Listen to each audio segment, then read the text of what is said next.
Hello traders. Hello options traders. In today's video I want to show you how to center the option strike price on Thinkorswim desktop and on Thinkorswim web. Look at my screen here. I can't even get this centered. So let's jump over to Thinkorswim and I'll show you what I'm talking about.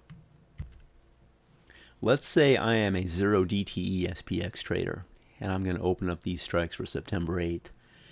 And I've got 50 showing here. And I'm scrolling. I mean, my whole screen is strike prices.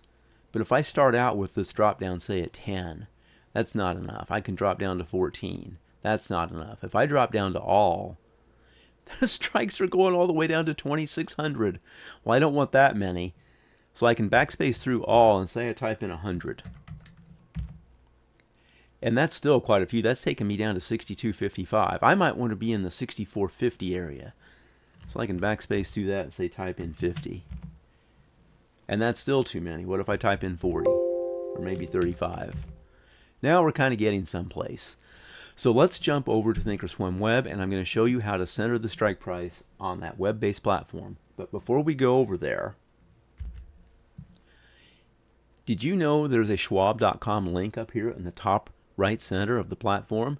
If you just left click that, it will take you to the Charles Schwab website, and if you're lucky, you'll already be signed in. Very cool, huh? Okay, this is Thinkorswim web, and for disclaimer purposes, I am on paper money, and I don't trade on this web-based platform very often.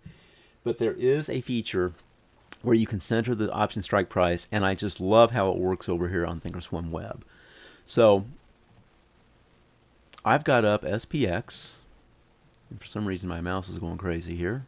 There we go. Notice how the strike is centered right here at 65.05 and change. That's where SPX is currently trading.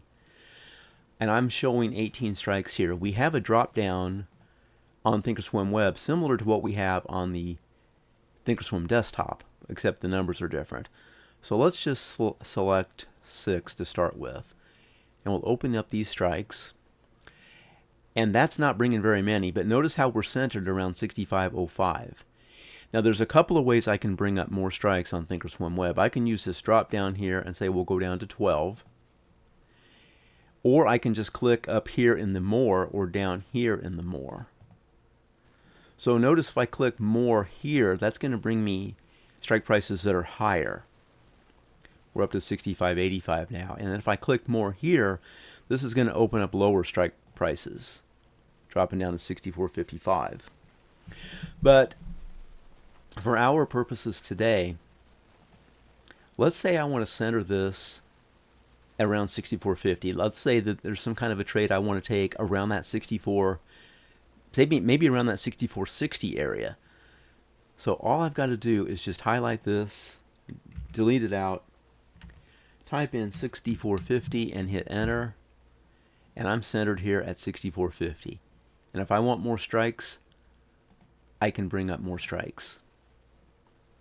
So I really like that feature. I really like this more, excuse me, more to the downside, more to the upside as well. Notice how this locks. If I unlock this, that's going to center me back at the current price of the underlying. So let's bring in something like META, Facebook, Meta. Notice how we're centered here at 761, and that was something I wanted to show also. If I lock this in here and I change tickers, then it brings me back to the price of that other ticker. So let's do this with Meta. Let's say we're looking at SEP 19. We've only got 12 strikes open. Let's say I'm looking at something on the put side around $700. I can center this, say around 705. And that centers me here at 705, and I can go all the way down in that 675 area. If I want more, I can just click on more. Or if I want more strikes, I can do it this way as well. So I think that's pretty cool. And I didn't know that there was something similar you can do on Thinkorswim desktop, but a fellow YouTuber pointed this out the other day, so I thought I'd make a video and make it public. Okay, so we're back on Thinkorswim desktop, and let's just go ahead, let's bring up 1 DTE SPX. And I've got 30 strike 35 strikes up. Let's just click that down to 14. And let's say I want to do something again on the put side. Well, I can select all, and that takes me again down to 2600, and I can scroll, scroll, scroll. Or I can go up here and backspace through that. Say maybe type in 100. And that's still an awful lot of strikes. Maybe go 55 again. And maybe that kind of gets me where I want to be. But on the platform, up here in the option chain, see where this says filter. And see where the filter is off. Now if I open up that drop down, and I'm going to need to slide my screen over again, so I'm going to pause you. Okay, now we're showing. So we've got a drop down here on this filter. Notice your strike price. If I click strike price, notice how it just sort of defaults to 200. Usually that'll be minimum and maximum. I'm not sure why that is. Let's just get rid of the 200. And let's get rid of this 200. Yeah, note how that defaults to min maximum. Well, maybe I don't want min maximum because that's going to show every one of them. So for the SPX here, let's say I want to center this around 64.75. So what if I go 64.25 for the minimum and I say 64.75 for the maximum, and then I just left click somewhere away from that box, and look what that does for me. I am centered here at 64.50. Notice the strikes I have up 55. Now if I drop this down to say 4, that's going to bring the strikes a lot lower. 14 probably gets me where I want to be, but note if I have all the strikes up, all I'm showing is just a few, right around 64.50. And I love that. Now what if I want to jump over to say Meta? And I want to look at some September 19 strikes. You can see that I've opened up these September 19s, but there's nothing showing. This is the one thing I don't like about this. This is still showing me, actually that changed, but I've noticed that this usually is still showing what I had showing for SPX. So for Meta's case, let's look at Sept 19. And let's say I want to center this around, how about 700? So I'm going to type in 675, and I'm going to bring this over to 725, and left click away from here, and we are centered at 700, and that is with all the strikes up. So again, if I click down here to 4, I'm going to lose some strikes. And if I were to select, say, 25 here, that's not going to show that many. I'm going to be centered right at 700, which is where I want to be. So let's bring in some other lower priced product, and I like to trade MSTX. And if I bring these strikes up, again, I don't know why that's showing 90 by 90.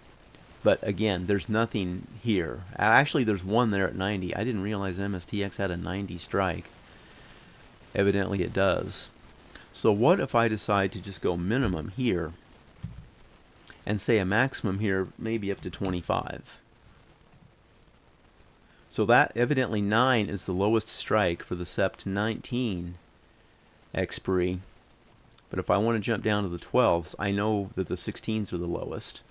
Interesting, that's 0 bid now, because I am short some 16 puts for next week, or for this week. Another thing you can do with this, and actually the only things I've actually used are days to expiration and the strike price. So let's uncheck strike price.